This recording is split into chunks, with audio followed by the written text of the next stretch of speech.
I have been with Access Health Connecticut since for the first open enrollment, and I've actually started out working in outreach and community outreach, talking to people about the Affordable Care Act, and then I've also worked in our customer service department, resolving issues that have come in from sometimes some of you, as well as the Office of the Healthcare Advocate and the Connecticut Insurance Department. And in my current role here, I work through some of the more complex consumer issues that come through, as well as managing the employer appeals process and at times processing exemption requests for individuals who apply. So all of this to say, I have quite a bit of experience working through eligibility and talking consumers through the different kinds of financial help programs that they could be eligible for. And so we are going to first go over, we're first going to review how someone qualifies for financial help through Access Health Connecticut. I listed some of the different programs below, and we'll go into each one in a little bit of detail. The next topic we'll cover is how to report changes to the application, which triggers a change in eligibility. And then after that, we'll just go over some frequently asked questions, as well as any questions that you may have for us at the end of the presentation that we did not cover. So starting off, who qualifies for financial assistance? The financial help programs available through Access Health Connecticut are also known as, they're sometimes referred to as affordability programs. And all these different affordability programs are available to households based on, roughly, the household's projected modified adjusted gross income for the entirety of the upcoming tax year, so for this year 2017. It's also based off of monthly modified adjusted gross income, which we'll get into a little bit more when we talk about the Husky programs. Financial help, it's also determined based on how many people are in the household size, as well as the tax filing status. And lastly, the age of the people in the household who are applying for financial assistance does have some impact on what types of affordability programs they're eligible for. So to the right here on the slide, you can see I put together a little chart just to show where along the federal poverty level, where a household falls will affect what kind of affordability program they're eligible for. So one thing I do want to mention, and I think many of you know this at this point, but the modified adjusted gross income is going to be you could figure that out looking at usually someone's tax return.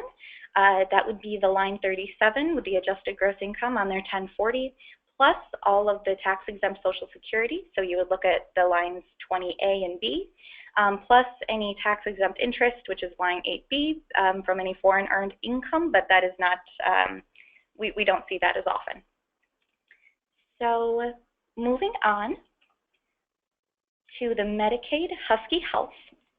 So this is the first affordability program we're going to cover. Medicaid is known as Husky in the state of Connecticut, and there are a few different types of coverage groups within that Medicaid coverage that can be determined through the Access Health Connecticut eligibility system. So there is Husky A for parents, Husky A for children, Husky A for pregnancy, and then Husky D for low-income adults. And that is available to any adult who makes below a certain amount on a monthly basis between the ages of 19 and 64 years old. And like I said, the Medicaid coverage is based on a household's monthly modified adjusted gross income. So what that means is that even if somebody doesn't know what their entire yearly income is going to be, and they're projecting that maybe, hopefully, they get a job later on and it's going to be much higher, no matter how much that amount they're projecting for the yearly is, if in that month that they apply, they are earning less than a certain threshold, they are automatically determined eligible for Husky coverage. So it looks at that monthly figure first. One thing to know about these coverages through this Husky coverage through Access Health is that it has no monthly premium cost, and it lasts for 12 months. so it doesn't follow the calendar year. So for example, if someone comes in the month of June and it's not open enrollment, and yet they're determined eligible for Husky, then that Husky coverage will be retroactive to the first of the month, June 1st, if they don't already have health insurance coverage, and that will go until the end of May of the next year. So it does, as long as their income, as long as they remain eligible based on their income.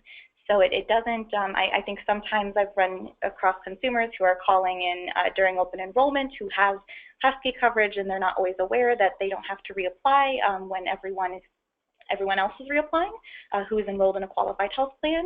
It's good for that 12 months. And then the last thing I wanted to touch on here is that there are some types of Medicaid coverage that cannot be granted through the Access Health Connecticut eligibility and application system. The big one that comes to mind is Husky C.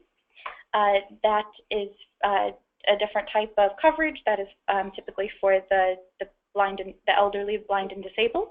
If someone goes through Access Health Connecticut, let's say it's an older individual and over the age of 65, their income would typically make them eligible for Husky, except for that they're over the age limit, that 64 years old age limit.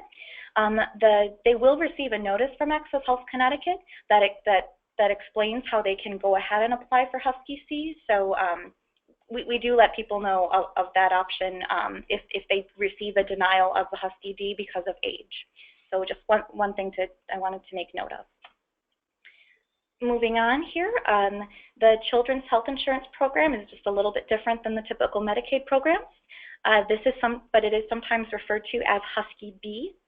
The Children's Health Insurance Program provides low-cost health coverage to children in families whose income puts them just over that limit to get the Husky A coverage. So they're still low income, but this helps with the cost as well. There are two different types of Husky B coverage. The first is Husky B. It's referred to as Band 1. That comes with no monthly premium cost, and that would just be a household whose income is over that Husky A threshold, but still is below the federal poverty level. I want to say it is the 254% federal poverty level.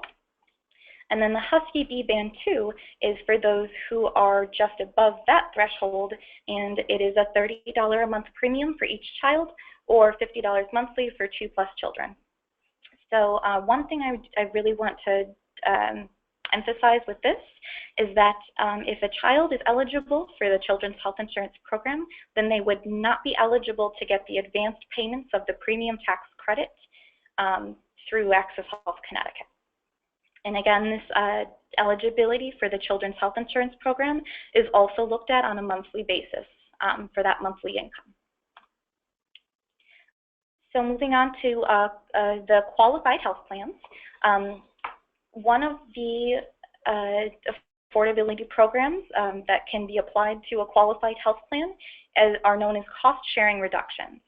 And these are only available to silver level plans, and they're available to households whose annual modified adjusted gross income is below the 250% of the federal poverty level.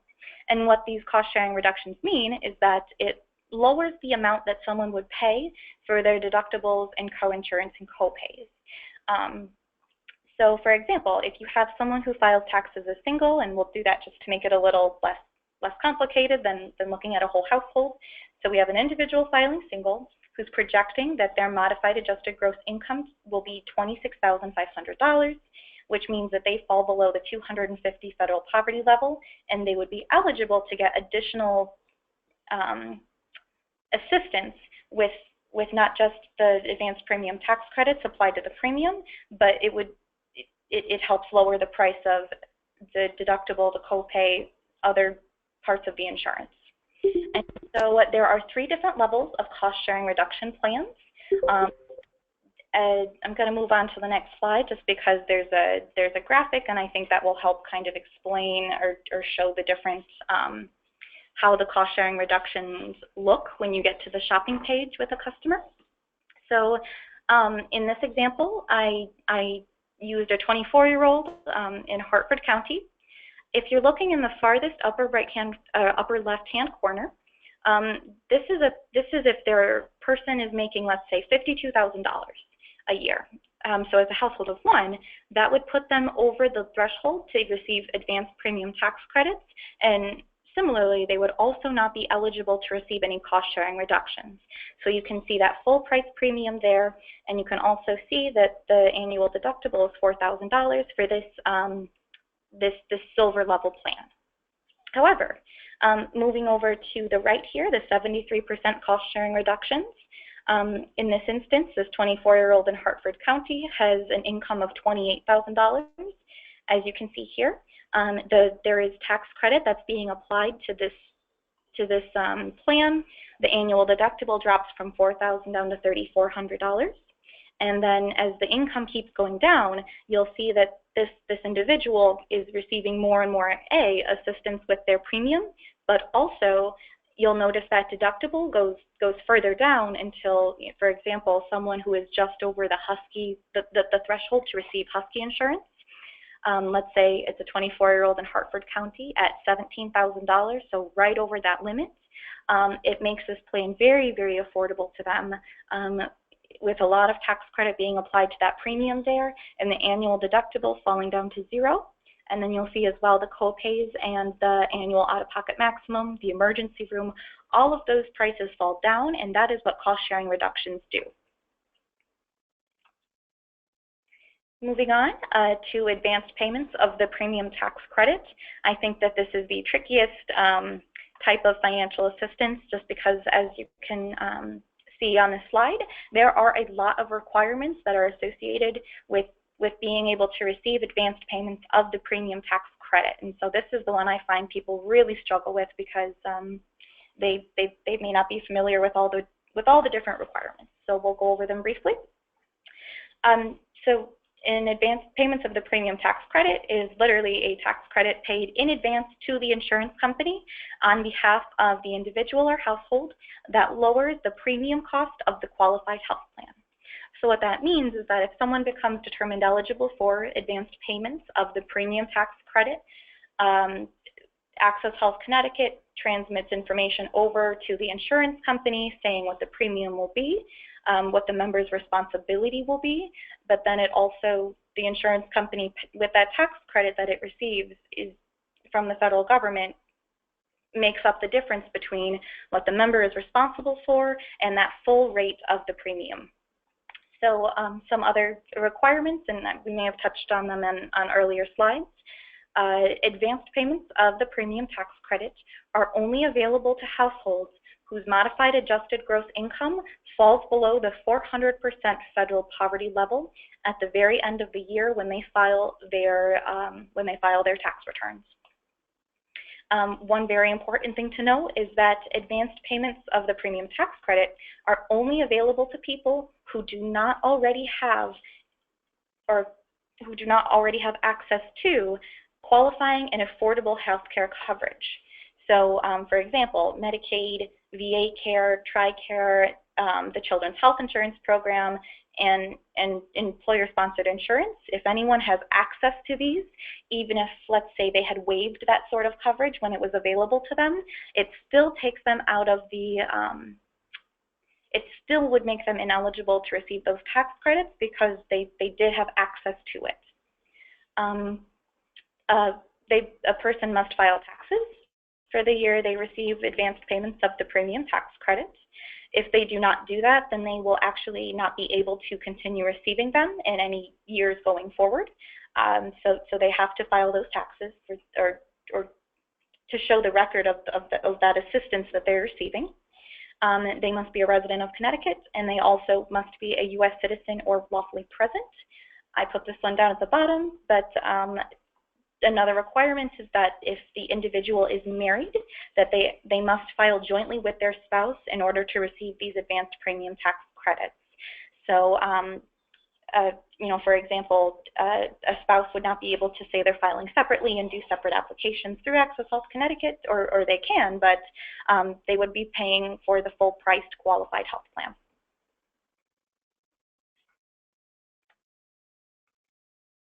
And I had touched on this earlier, but I think it is a really important point just because this is where I find, especially going through appeals in which the employee has decided to waive their employer coverage because they don't believe that it's affordable or that the benefits are as rich as those offered through a plan through Access Health Connecticut. They start to get really stuck when they don't understand that they also may not be able to receive these tax credits through Access Health Connecticut. So if someone has access to this coverage already that's affordable and provides minimum essential coverage, they cannot get those tax credits.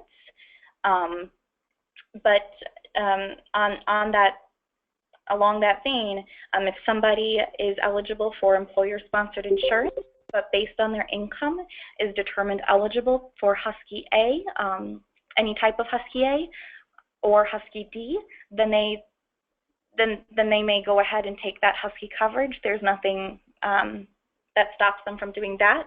It really is just those tax credits where it gets very tricky because employers are required to offer coverage that meets the minimum value and is also considered to be affordable. And so the idea is that if someone's already getting affordable minimum essential coverage, they shouldn't be going through to get these tax credits, because if that were the case, we would quite frankly have a lot of people choosing to go through Access Health Connecticut, especially if they can take advantage perhaps of those cost-sharing reductions if they didn't otherwise have this employer coverage. So that's one thing to remember. And I also, because this again is something that people really seem to struggle with the tax credits, is that when they get enrolled with tax credits, they automatically are given a grace period with the insurance company, and it's a 3-month grace period as long as they make that first payment. So what that means is sometimes if somebody does not call into Access Health Connecticut when it's time to terminate their coverage, let's say they get a job and they decide to take that employer-sponsored insurance, but they don't know that they need to call in to terminate ahead of time, and they think, oh, I'll just stop paying it, that's fine, they'll drop me. What happens is that the insurance company has to return advanced premium tax credit for the 2nd and 3rd months of the grace period, but they get to keep the premium, that partial premium payment in the form of the tax credit that they receive for that very first month of premium, for that first month of the grace period. So what that means is that at the very end of the year, the applicant or the household is going to be getting a tax form from their employer that shows that they had coverage, or from wherever that shows that they had minimum essential coverage. Maybe it's just a private insurance company. They're also going to be getting a tax form from Access Health Connecticut that will show all of the months in which they had coverage through Access Health, but if they had allowed their policy to terminate by just not paying, that tax credit for that month in which they thought they didn't pay it will pay for that month of premium is still going to show up on the form, because the insurance company still gets to keep that tax credit. So you'll see a little tax credit dangling over in 1 month where there's not showing a premium amount. And what that means is that the household is still going to be responsible for possibly repaying that tax credit. And if the household is getting upwards of a few $100s, I've seen even a few $1,000s sometimes, that can have some really serious financial implications for this household. And so if you're working with a client and this comes up, it would be a very good idea to make sure that they're aware of their responsibility to call in to terminate, rather than just to allow that policy, if there were tax credits, to just stop because of their non-payment. So one of the ways that the household can kind of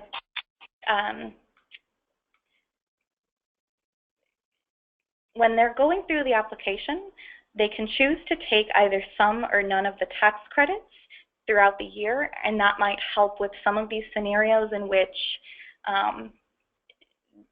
they don't want to get stuck with a very large tax liability at the end of the year because perhaps they took too many of the tax credits. because they didn't call in on time and the policy terminated for non-payment. And while I understand a lot of times the households may want to take that maximum amount available to them because they want to make it as affordable as possible throughout the year, I would recommend sometimes, especially if the family is very, very close to not be to that 400% threshold mark where they would get cut off. If they're very, very close, they may want to consider really reducing that amount of tax credit that they're eligible for, just because no matter what, at the end of the day, if that household's modified adjusted gross income exceeds that 400%, they are required to pay back the sum of the tax credit they received. And again, if the insurance premiums could be, this could be upwards of a few hundred, if not a few $1,000s for a lot of people, which can be really difficult. Again, kind of along that note, I do want to mention that there are caps for how much people have to pay back if they fall underneath that 400%. So I tried to illustrate that in the little chart over here. So let's say somebody received, let's say $4,000 in tax credit for the whole year. Well, to make it simple, let's say we're working with a household of just one person, and they end up falling at the 350% of the federal poverty level when they file their taxes at the end of the year. What that means for them is that, very luckily, they are getting capped off at repaying $1,250 and not the difference between what they had projected in their Access Health application and what they ended up receiving. So these caps can really help people if their income is very different in their Access Health application than what they put in than what they end up making. So let me see. And just before we go any further, I guess I should explain when we say reconcile, because at the end of the year, the person would take that 1095A tax form that they get from Access Health Connecticut that shows all of the tax credit that was received during the year. They would actually not file with that. They would take that to fill out Form 8962. It's called Premium Tax Credit. And when I say reconcile, what that means is that that's when the comparison is being made between when somebody, what they made on their access, or what they made at the end of the year and how much tax credit they were supposed to have received versus how much they actually did receive based on how much they said they were projecting to make in their application. So I just wanted to clarify that bit. If we move on to the next screen, there's a couple screenshots of what that 1095A tax form looks like, as well as that 8962 form. I'm sure some of you are already pretty familiar with both of these, but as you'll see here, and it might be kind of hard to read, but if you're looking at the 1095A tax form, let's say somebody does not call in to terminate their coverage, they let the policy terminate due to non-payment. Let's say, for example, they did not pay for May. Then what they would see is those first 4 months in those columns A, B, and C, everything filled in, but then the C column would also be filled in for May, and that would be kind of the dangling tax credit that the household would still be responsible for. And then using the form to the right there, the 8962, that's where they would find out how much they would have to pay back,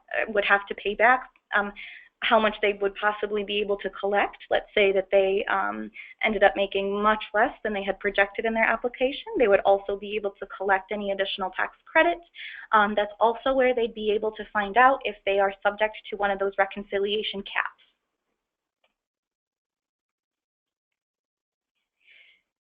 So when an applicant reports a change to Access Health, to their Access Health Connecticut application, which they are instructed to do, and all of the notices that we send out, it lets them know, our notices let the household know that if there is a change in the household size and the income and the tax filing status, they are required to report this change within 30 days of the change taking place. So when that happens, a lot of times individuals will be moving between all of these different affordability programs depending on how drastic the change that they're making is. So For example, they might lose eligibility for their Medicaid and become eligible for a qualified health plan with those tax credits. They may lose eligibility for cost-sharing reductions, or they might lose eligibility altogether for advanced payments of the premium tax credit. One thing that's important to remember that I find, again, a lot of consumers don't know is that this means that they would be eligible for a special enrollment period in which they can actually change plans. Because it's an involuntary loss of coverage due to the fact that they're updating their income or, for example, and are no longer eligible for that type of affordability program or that type of coverage that they were getting. And again, this happens outside of open enrollment. I guess it could also happen within open enrollment, but at that point there's a little bit less of an issue because you could be changing into anything at that time. But all of these changes would be forward going in the special enrollment period, and this will result in the household possibly receiving more than one 1095 tax form. For example, if they're in a qualified health plan for the first 6 months of the year, and then they move it, and then let's say their hours drastically decrease, they move into Husky, they would get a 1095A from Access Health Connecticut at the end of the year. They would also get a 1095B form from the Department of Social Services, and they would use both of those forms to complete their taxes. The application system should account for all of these special enrollment periods. So when someone goes through and reports these changes, they shouldn't have any issues not receiving. They would be informed of the new coverage that they're eligible for. And they would also be notified in the written notices.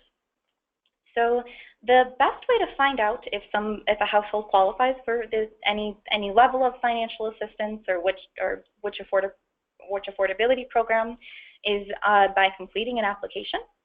We do have some tools on the website that are good estimators. They give people kind of an idea about where they would fall and how much tax credit they might be able to receive, but I do want to caution that this tool, this estimating tool, which again I'm sure many of you are familiar with, it's right on the beginning of the front page of the website.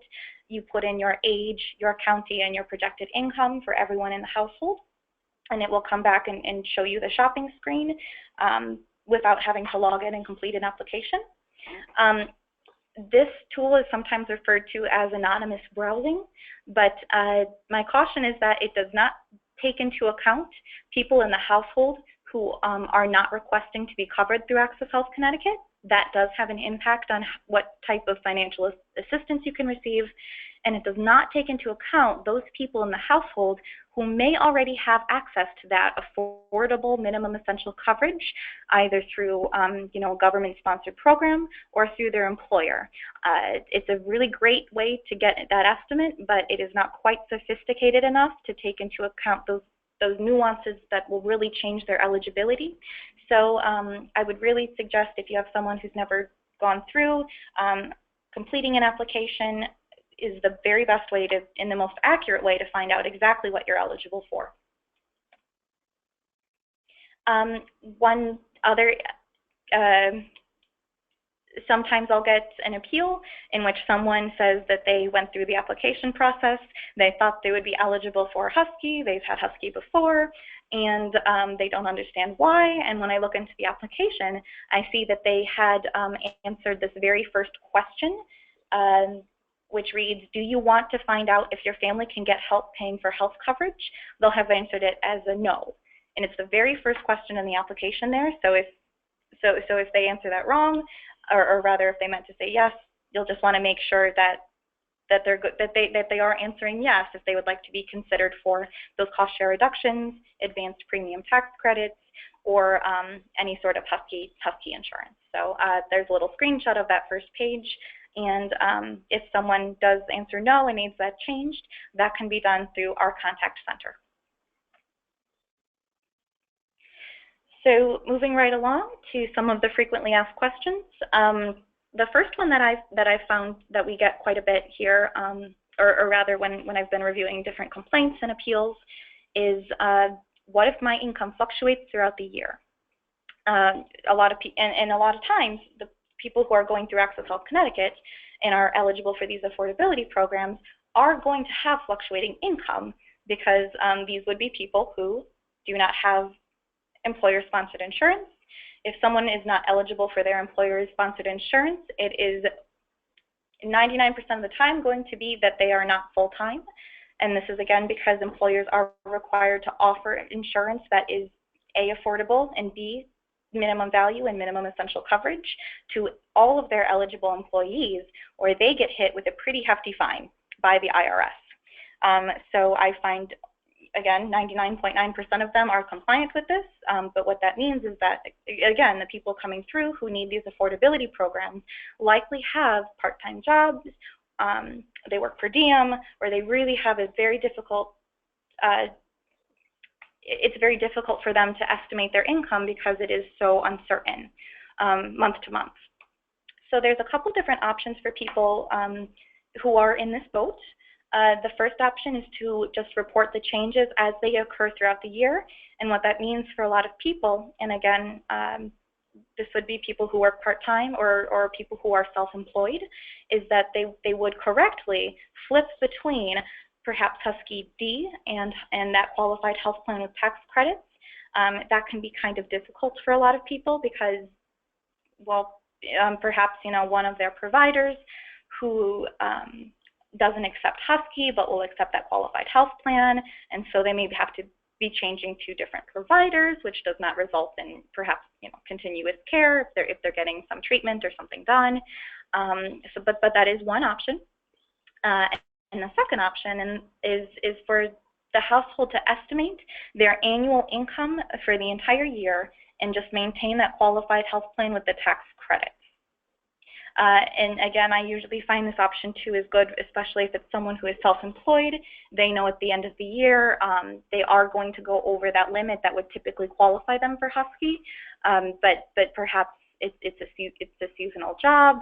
In some months they get a lot of work, and in some months they perhaps are nothing. They would be able to maybe look at that latest tax return that they had done, really get a good estimate for how much at the very end of the year they're going to make, because that is what it all comes down to when they're getting these tax credits, is how much they actually ended up earning. And so they could project out just that annual income, so they aren't flipping not flipping every few months between that Husky coverage and that qualified health plan with tax credits. And so the other question that I get quite a bit from people who are kind of stuck and not sure of their eligibility is, if I or if my household has no income or a very low income projection at the beginning of the year, but earns a higher income later in the year, am I still responsible for repaying those tax credits? And the answer is yes. So, and again, a lot of the comment I hear back from customers I'm working with is that it doesn't seem fair. You know, if they don't have income at the beginning of the year, why wouldn't they be able to just keep those tax credits and move along? But the way that the law is written is that no matter what, if that household, the household will be responsible for reconciling the premium tax credit that they received throughout the year, depending on what at the very end of the year they actually ended up earning. Even if, you know, let's say they really weren't making that much money, at the end it is always, the IRS will be looking at that modified adjusted gross income at the very end of the year. And I've seen even sometimes for people, again, who, let's say halfway through the year, they get a really wonderful job, it pays great, the salary is good, they go on employer coverage, they call in time, they do everything they're supposed to do. But let's say they were unemployed and receiving unemployment at the beginning of the year, which would mean that they likely weren't eligible for Husky based on how much they were earning monthly. And this is a scenario we see quite a bit. They'll call in and as long as they exceed that 400% federal poverty level at the end of the year based on all of that income they've gotten, especially that higher salary, even if they are no longer with Access Health Connecticut, they would still be responsible for repaying the sum of the tax credit. And this kind of brings me back to my point that to kind of help with these situations, it may be really helpful when you're doing an application with somebody to perhaps that the household does not take that maximum amount they're eligible for, just because if they find themselves in this situation at the end of the year, that can be really, really tough for them financially. And I think we have a few questions to review. We're going to save the questions to the end. I'm just going to talk a little bit about partnering with Access Health Connecticut. And I just want to note that I am putting a link to a survey in the chat box. And if you would take just a moment, it's very quick. Just would you go there and fill it out, just so we know that you enjoyed this webinar, or maybe there were things that you think we could change. We definitely want to hear from you. So, and if you've been on webinars before, you know that I am the outreach coordinator, and we have a new this year, not so new in terms of months anymore, community partner website at learn.accesshealthct.com/community. And there you'll find all kinds of wonderful information, and you can also sign up for our email list, which would get you, we don't send out a ton of emails, but it'll get you our monthly newsletter, which is a wonderful way to keep updated. So here are some of the educational materials we do have on the website. Gosh, everything from Access Health and COBRA coverage to immigration status, to aging out of your parents' plan. There's all kinds of info you can get your community members here. Another way you could partner with us is invite us to your events. We often take advantage of tabling opportunities to get the public the info they need to get health insurance. And I wanted to point out a new study that has come out. Let's see, healthaffairs.org has reported that in California, 31% of people don't know that they can get financial help for health care. And I don't know what the number is in Connecticut, but if it's that high, that's worrisome, because there are advantages out there for people that they simply do not know about it. So that's why we want to partner with as many organizations as possible, just to get the word out. So in terms of inviting us to your events, you can email outreach@accesshealthct.com, or there is also a form on the community website that you can use to invite us. So I would love to hear from you that you want to continue being a partner, or do you want to join us as a new partner. To reach me or the rest of the Access Health Outreach team, call 860-327-5517. Email outreach@accesshealthct.com. Visit the website, learn.accesshealthct.com/community. And of course, follow us on social media @AccessHealthCT. Our upcoming webinars, there is a webinar on, that is an old one. So you're going to have to go to the community website, and there's a few webinars coming up that our information is there on all of our upcoming events and webinars. And now we are going to take questions. If you would type your question into the chat box, I think that would be the best way to communicate with us. We had one question already earlier. When the copay or emergency copay says 10%, what is the price?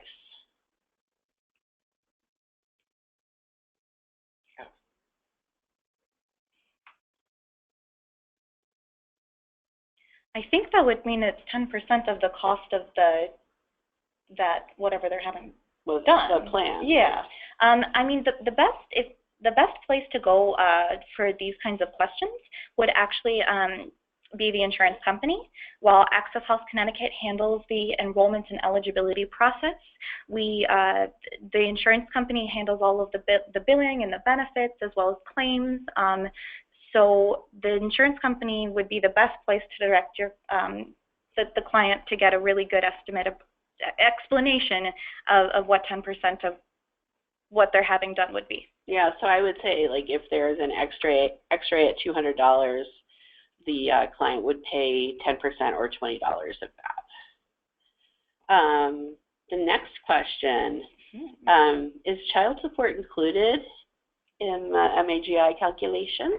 So the child support received is actually not included in the calculation for modified adjusted gross income.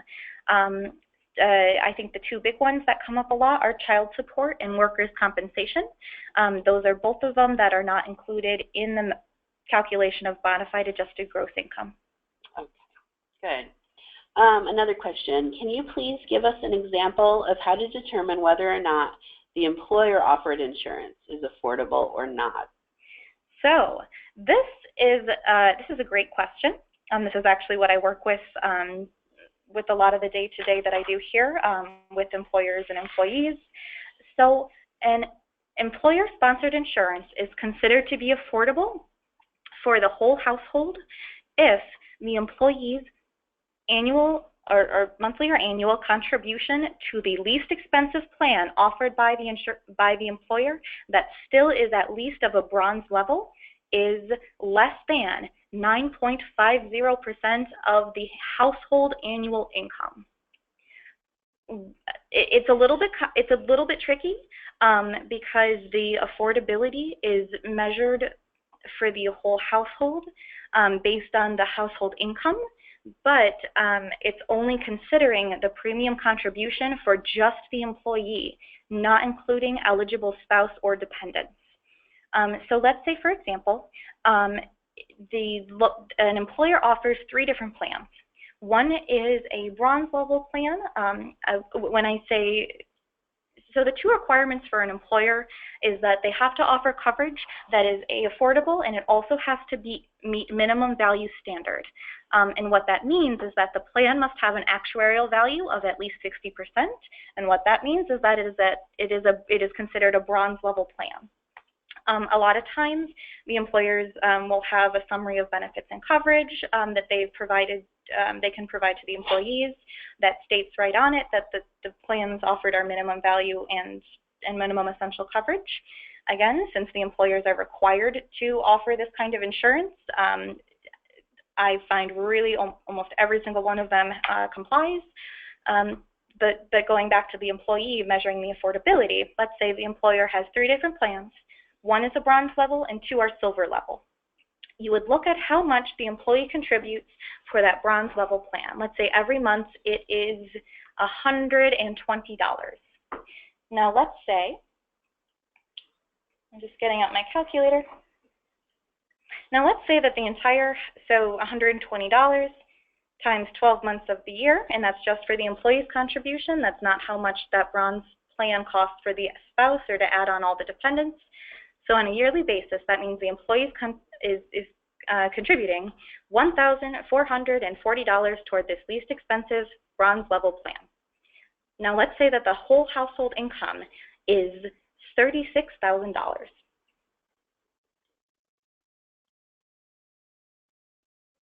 That means that the employee's contribution to that plan is 4% of the household's modified adjusted gross income. Since that 4% is below the 9.50 threshold, then this plan is considered to be affordable for the entire household and for the employee.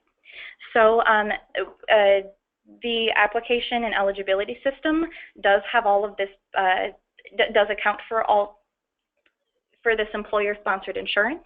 There's a portion of the application, I believe the section is called health insurance coverage. There's a couple of questions. I think the first one in the application asks if anyone is currently enrolled in coverage through an employer, and then the next one asks to, you may be all familiar with this screen. It asks the employee to list who is eligible for coverage through the employer, and it does ask for that monthly contribution. And the application system will do that division for you. It will look at that annual amount the employee would contribute, compare it to their projected modified adjusted gross income in the application.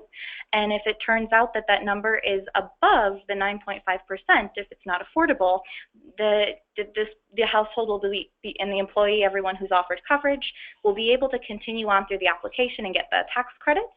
If they do not, if it is considered to be affordable, or if the employee answers that they don't know, then when you submit that application and get to the eligibility results screen, it is going to, you will see a message that says either there is not enough information available to determine this person's eligibility for advanced premium tax credits, or you'll see that the only option you can select is that full-priced qualified health plan, because it will, the eligibility results will return individual is eligible to receive affordable employer-sponsored insurance.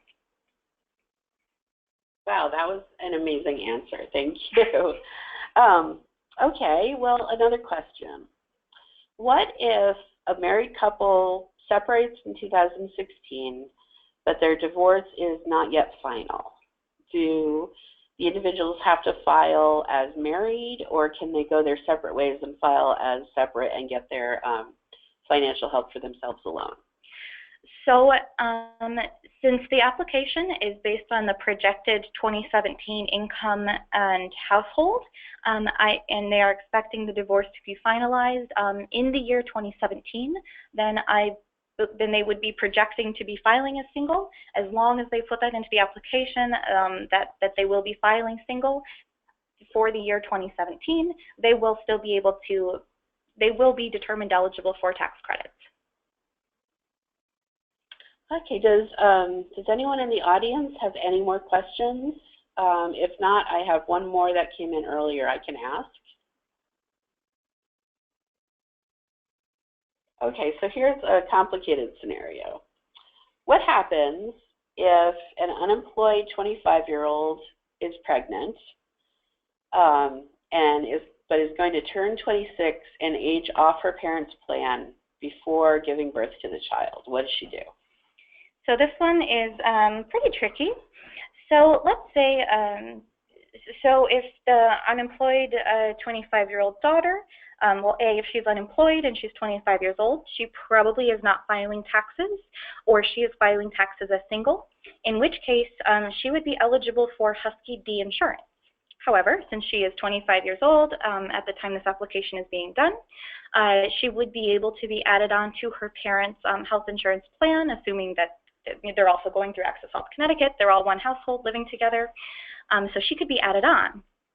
A 25-year-old can actually stay on the plan through the end of the plan year because they were 25 when it started, even if they turn 26 sometime throughout the year.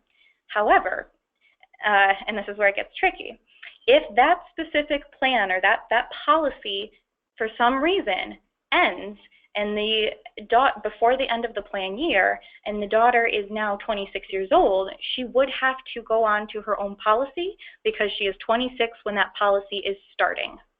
So in other words, when you're 25 and you start that policy, you're kind of locked in as long as that policy exists. I guess the last bit to this one is that you know, if you have the scenario where there's a 25-year-old and they're unemployed and they're pregnant, then they're likely going to be eligible for Husky A for pregnant women. The threshold to receive this is much, much higher, which means, or in other words, so a household of one, for example, let's say it's just the daughter, she's filing single and she's pregnant, she would be able to earn up to about $31,000 and still be eligible for that Husky A insurance. And typically that amount that she can make, that maximum, is much, much lower just to get Husky A for parents. And again, the eligibility system should account for all of these complex rules, but it is good to know, especially if, you know, for some reason you receive a result that doesn't quite look right. You'll have a little bit more, hopefully, understanding of why the result is maybe not looking like the right thing. All right. Well, that was also a great answer. I love how Monica handles these complicated questions. I think if that is all for the questions, we're going to close. And I wanted to thank again all of you for taking time out of your day to join us. And thank you, Monica, for giving such a great presentation. Bye, everyone. Have a great afternoon.